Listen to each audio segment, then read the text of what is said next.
Alex Sterling was a CEO in a world of his own making. At 35, he had inherited Sterling Innovations from his father, a man whose legacy was built on a foundation of ruthless efficiency and a detached, top-down leadership style. For the first 2 years, Alex had tried to emulate him, believing that the path to success was paved with spreadsheets and quarterly reports. But lately, a gnawing sense of disconnect had begun to plague him. He felt like a king in a castle he had never explored, ruling over a kingdom whose people he had never met. The company's morale was low, turnover was high, and innovation was stagnant. He knew he was missing something vital. Inspired by a half-remembered movie plot, he decided on a radical experiment. For 1 week, he would go undercover, with a fake ID and a rudimentary knowledge of plumbing and maintenance. He became Al, a new hire on the night janitorial crew. The uniforma, scratchy blue jumpsuit, was a leveler, a cloak of invisibility that shielded him from the sycophants and yes-men who populated his executive floors. He spent the first few nights in a state of quiet shock, scrubbing toilets, mopping floors, and emptying trash bins, a world away from the mahogany desk and corner office he was accustomed to. He listened to the quiet complaints of his fellow janitors, the whispered grievances about the long hours and the anemic benefits. The gap between the executive suite and the ground floor wasn't just a physical distance. It was a chasm of understanding. It was, on the third night, a little past 2 a.m., that he found him. The air in the third-floor supply closet was thick with the scent of bleach and stale mop water. Alex was searching for a new bucket when he saw a shape huddled in the corner, nestled among stacks of toilet paper and industrial cleaning solutions. It was a man, his head propped against a stack of paper towels, his arms wrapped around a worn-out backpack. He was sound asleep, the gentle rhythmic sound of his breathing a soft counterpoint to the distant hum of the building's air conditioning.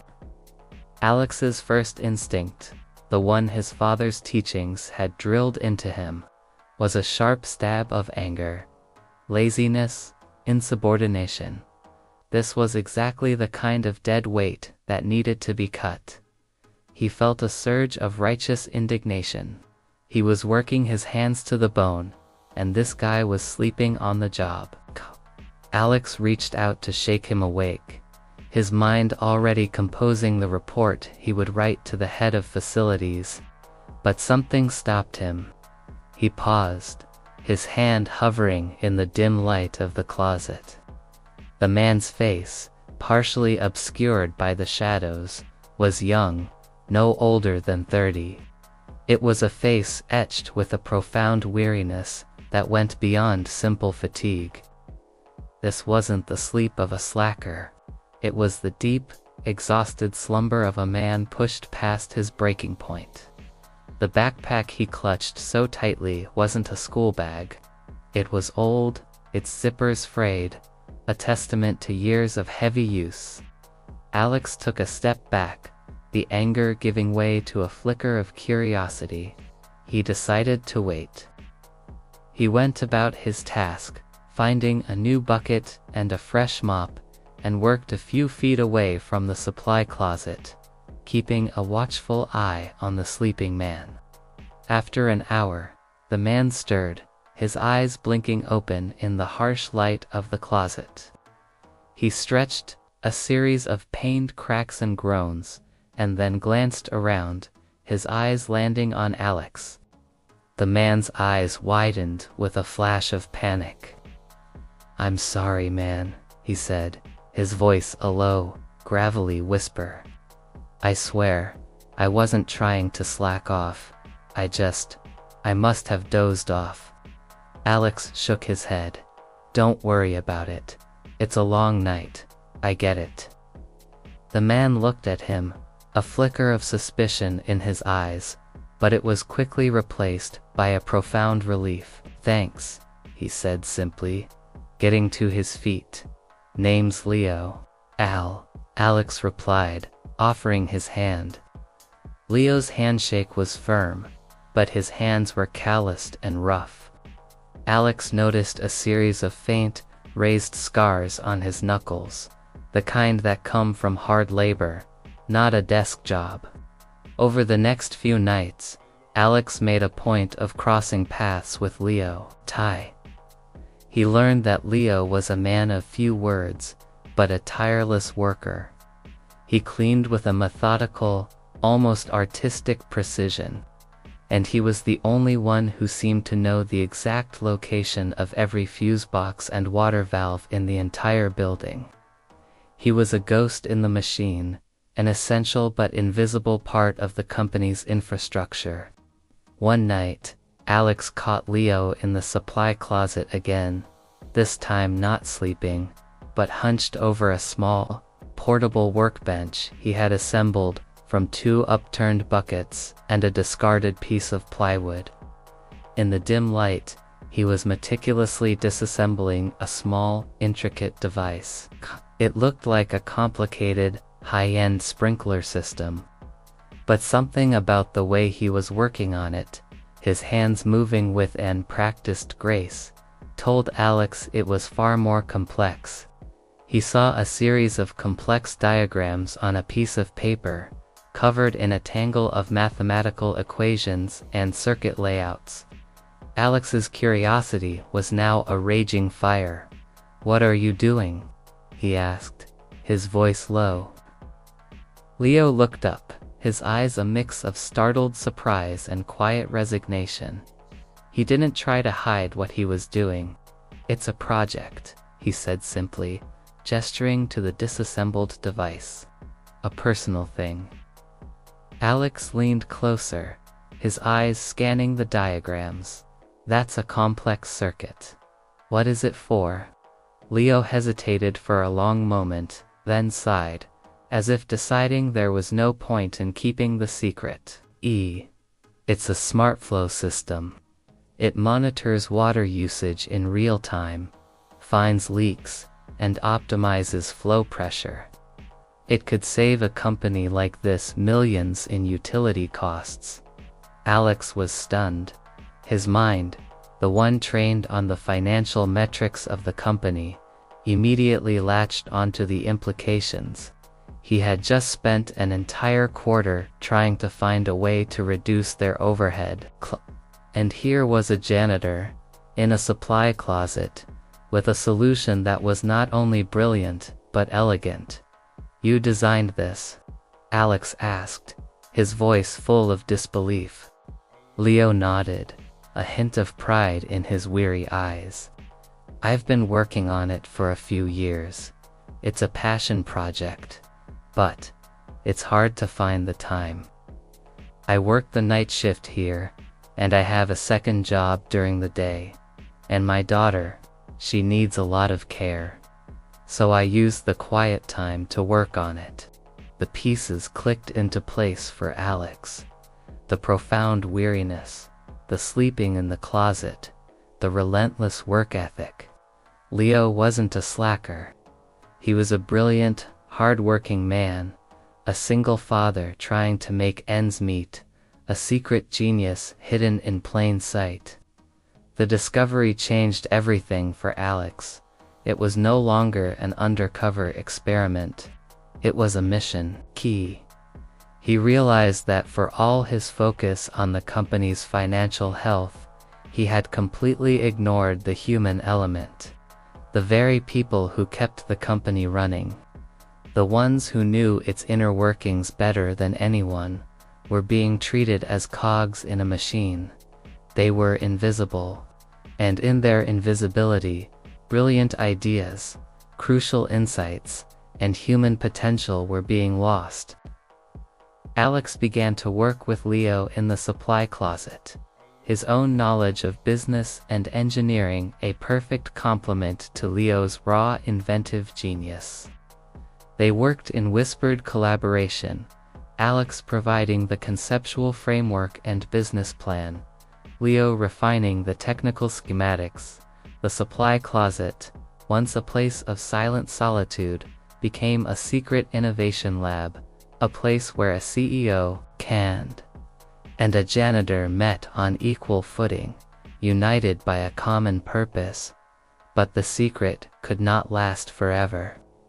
The head of facilities, a man named Mr. Thompson, was a stickler for the rules. He had noticed Alex and Leo's late-night meetings and the strange, intricate contraption they were building. He saw it not as innovation, but as a violation of company policy. He threatened to fire Leo, citing unauthorized use of company property. The confrontation came to a head on a cold Friday night. Thompson, a portly man with a perpetually angry face, marched into the supply closet with a furious expression. "What is this, Thompson? I'm sorry. What is this, Al?" he barked, his eyes on the disassembled prototype. You know the rules. No personal projects on company time. You're both fired." Leo looked at Alex, a look of profound disappointment and defeat in his eyes. He had lost his last hope. But Alex, no longer Al, the janitor, was not defeated. "No, Mr. Thompson," Alex said, his voice calm and authoritative, a tone that sent a shiver of recognition through the facility manager. "You're not firing anyone." Thompson, startled by the change in Alex's demeanor, stammered, "Who the hell do you think you are?" Alex stood up straight, his shoulders back, the way his father had taught him to stand when he was making a point. "I am Alex Sterling," he said, his voice a low, controlled rumble that echoed in the small space. "And this man, Leo, is not fired. He is the new head of research and development for our utilities department." The look on Thompson's face was a mixture of shock, confusion, and utter terror. He sputtered and stammered, unable to form a coherent sentence. "And you, Mr. Thompson," Alex continued, "are going to be explaining to me why you never bothered to listen to the people who actually run this building. Why you never saw the potential right in front of you. Why you let a man with an idea that could save this company millions work in a supply closet. Because you were too busy enforcing trivial rules." The rest of the night was a blur. Alex fired Thompson on the spot, a decision that felt both brutal and necessary. He then took Leo up to his corner office, the very place that had once felt so alien to him, and sat him down in his chair. He gave him a full-time contract, a generous salary, and a budget to develop his SmartFlow system. "You're not just a janitor, Leo," Alex said, looking out at the city lights. "You never were. You're a creator, a problem solver, and you're going to help me change this company." Leo, still in a state of stunned disbelief, simply nodded, a single tear of relief and gratitude rolling down his cheek. Alex's undercover week had ended, but his real work was just beginning. He implemented a new company-wide policy, an open-door submission system for all employees. He created an innovation fund, specifically for ideas that came from the ground up. He started a leadership program that promoted from within, rewarding talent and dedication, not just seniority and a polished resume. The change was slow at first, a ripple in a vast ocean. But with Leo's success, the ripple became a wave. Other employees, inspired by Leo's story, began to come forward with their own ideas. A secretary designed a more efficient filing system. A factory worker proposed a new, safer way to operate a piece of machinery. A receptionist suggested a new, customer-friendly way to handle complaints. Sterling innovations, once a cold, detached corporation, became a living, breathing community of problem solvers. The culture shifted from one of fear and resentment to one of collaboration and respect. Alex Sterling, the CEO who had once been a stranger in his own company, was now a leader who truly understood his people. The supply closet on the third floor was no longer a place for a weary janitor to find a moment of peace. It was now a monument to a profound shift in perspective, a reminder that the greatest innovations and the most valuable ideas often lie hidden in the most unexpected places. It was the place where an undercover CEO found a janitor sleeping, and what he discovered changed everything, not just for the janitor, but for the entire company, and for himself, forever.